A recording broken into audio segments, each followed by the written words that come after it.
Hello, xin chào tất cả mọi người đã trở lại với kênh của tôi. Hôm nay thì anh em chúng tôi đang ở trong rừng và anh em chúng tôi sẽ làm súng để làm một bộ phim do Play TV sản xuất, nhóm bên Play TV nhé các bạn ơi, không phải là Rub TV. Hiện tại là cái hậu trường này sẽ là ở Rub TV, nhưng mà phim sẽ chiếu vào ở Play TV bởi vì một nhóm nhiều người, nhiều đội ngũ sẽ sản xuất và nghe ở chỗ Play TV. Nên hiện tại anh em chúng tôi đang ngồi rừng để chặt mấy cái lỗ để làm súng bắn nhau. Ok, mời các bạn theo dõi chúng tôi.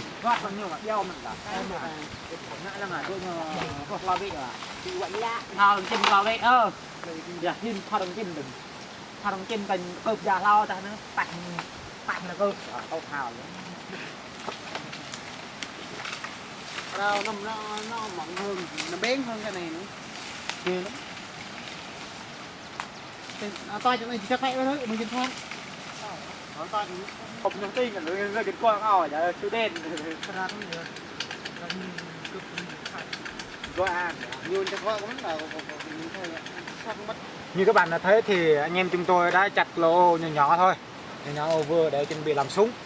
Đây là bàn sưa đen và bên này là bàn y tai. Hiện tại đây là nhân viên mà gọi là ruột của Rub TV. Hiện tại nhân viên Rub TV sẽ đưa qua nhóm Play TV, sẽ thực hiện một dự án lớn của nhóm Play TV. Đây cũng là có mặt của Rub TV sẽ góp phần vào chỗ Play TV. Để anh em chúng tôi cùng làm những gọi là những bộ phim mà anh em chúng tôi gọi là một phim dự án gọi là rất là nhiều đội ngũ, rất là nhiều diễn viên và quần chúng, và đi với nó là anh em chúng tôi cung cấp một số tiền rất là lớn để hoàn thành các bộ phim này. Anh em chúng tôi đã lấy tiền để làm phim, chứ ngày xưa là làm YouTube để lấy tiền, nhưng bây giờ là lấy tiền để làm phim bằng sức cộng lao động của mình, bằng cái sự đam mê của mình. Đó mới gọi là sự đam mê thực sự. Đó, sau này anh em chúng tôi lấy vợ nữa rồi già nữa là không có làm phim nữa, nên con tuổi trẻ anh em chúng tôi hiến dâng vào cái đam mê của mình. Đó là những sự tốt đẹp không ảnh hưởng đến đây. Mời các bạn.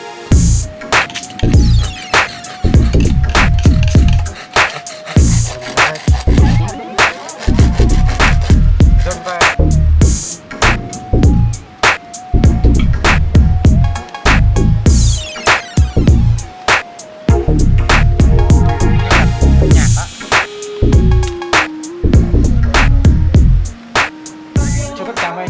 Hiện tại anh em chúng tôi đang chuẩn bị để ngày mai đóng phim, nên anh em chúng tôi đã tới đêm tới khuya mà anh em chúng tôi vẫn chưa nghỉ. Đó, đây vẫn làm súng nha các bạn ơi. Đó, thấy chưa? Đó, không có thời gian nghỉ luôn. hôm nay thì anh chúng tôi sẽ làm một clip để mà ngày mai chín chắn rồi. Thì hôm nay thì anh em chúng tôi sẽ cố gắng để cố gắng xong được mấy cái súng này, hang này, đồ chơi này, đấy, thấy chưa, đẹp không? Đấy. Anh có phát biểu gì không? Bây giờ anh em tôi không bắt bị gì đấy, giờ đang làm một số là nghiên cứu nha các bạn. Đây, anh cư lô đây. Đây là mấy chiếc súng đã xong hoàn tất rồi. Đây các chiếc súng rồi đã hoàn tất thành công. Đây, đó, mọi người thấy đây, đó, thấy chưa? Đây. Đó,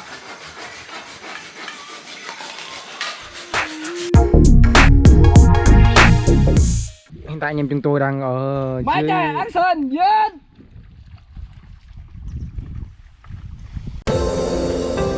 Ok, mấy anh trai action duyên.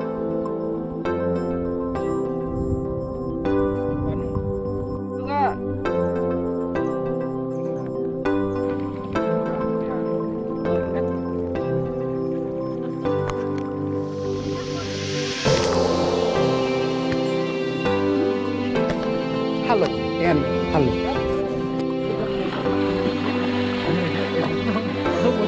được chưa? Rồi nha.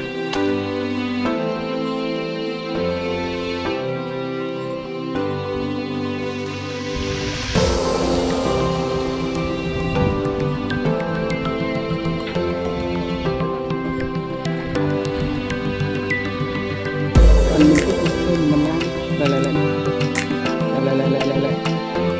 Wow. Còn hết ai đã không ấy, mà chạy không ơi.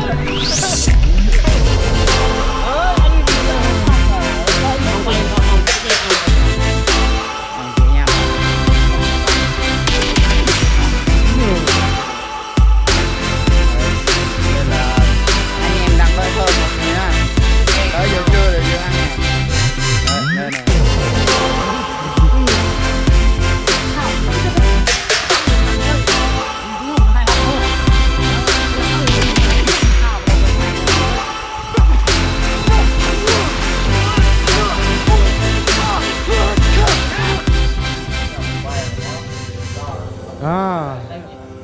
Hiện nay anh em chúng tôi đã que được một canh thứ nhất thôi. Đó là canh 1 mà tới trưa luôn các bạn ơi. Khổ lắm các bạn ơi. Giờ anh em chúng tôi phải nghỉ ngơi rồi ăn cơm xong rồi tiếp tục các canh tiếp theo. Không biết hôm nay có xong không nữa thì anh em chúng tôi phải cố gắng thôi.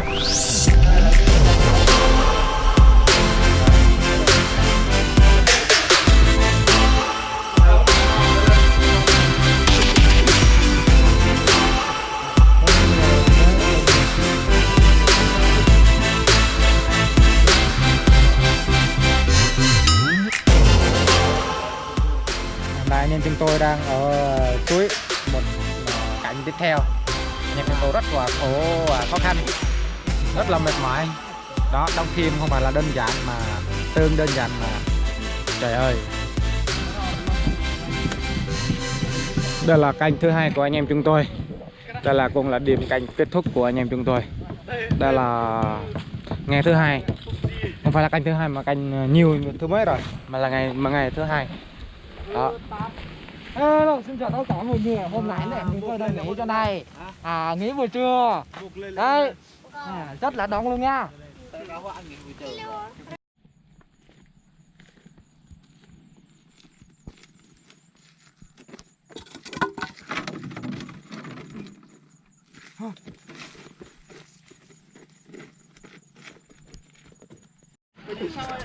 Hello, xin chào tất cả mọi người.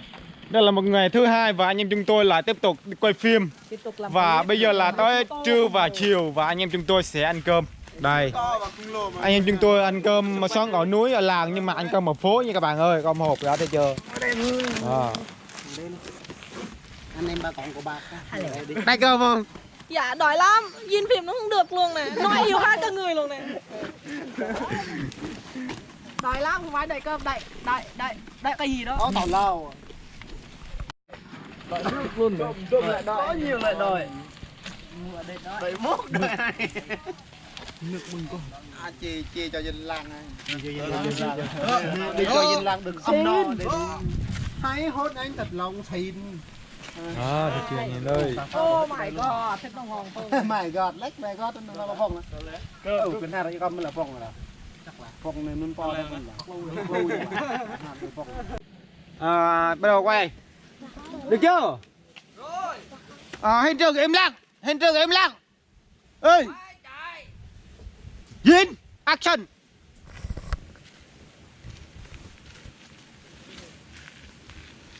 Cắt. Chuẩn bị.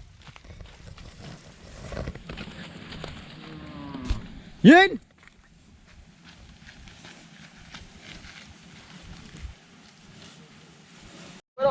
Bạn trai anh cần diễn.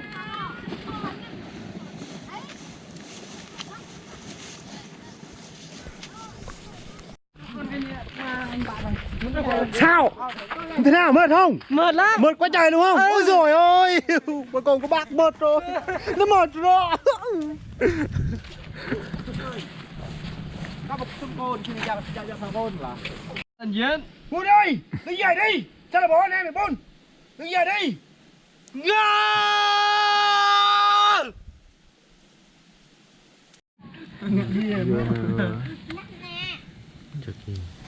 Nhiều quá nè.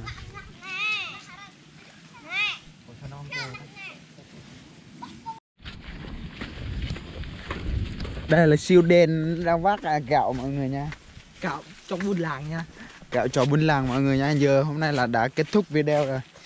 Đã 2 ngày mệt mỏi, giờ đã kết thúc rồi. Cả người nó thấy thoải mái hơn nha. Mọi người đây là siêu đen mọi người nha. Đó, nhìn cái răng nó dễ thương lắm. Đấy, nó vào của mình này. Vừa xinh nữa, vừa hài hước nữa đó.